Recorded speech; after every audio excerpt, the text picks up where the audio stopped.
presenting by Deep Music। नमस्कार दोस्तों, नए नए छत्तीसगढ़ी गाने सुनने और देखने के लिए हमारे दीप म्यूजिक चैनल को अभी सब्सक्राइब करें और बेल आइकॉन के बटन को क्लिक करें।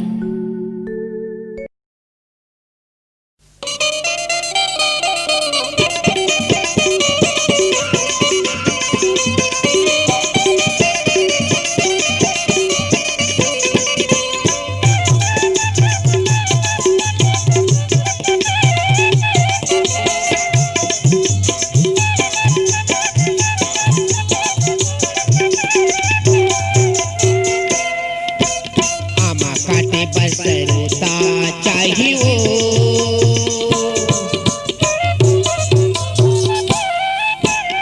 आमा काटे बसरता चाहिए दोस्तदारी के करे बरे वो करदा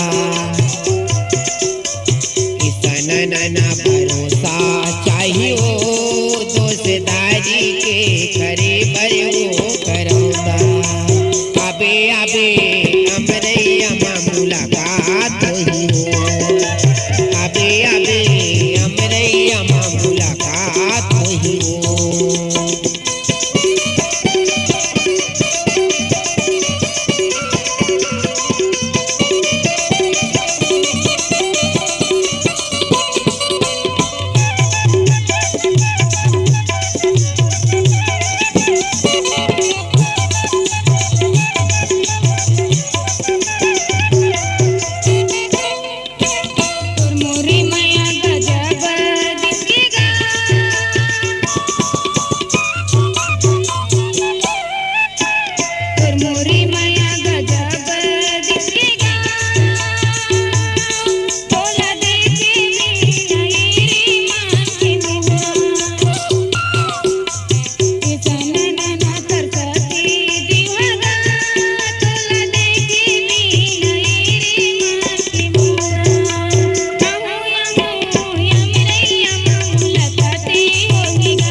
बहानाया जाबे बरछती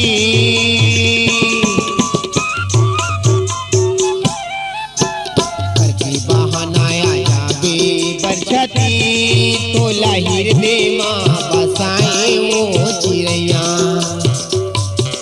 तो लाहिर दे माँ बसाए वो चिड़ैया किसान नना नहीं छोड़ा मैं फिरी तो लाहिर दे माँ बसाए वो करदा आबे आबे हमरैया मां मुलाकात हुई आबे आबे हमरैया मां मुलाकात हुई।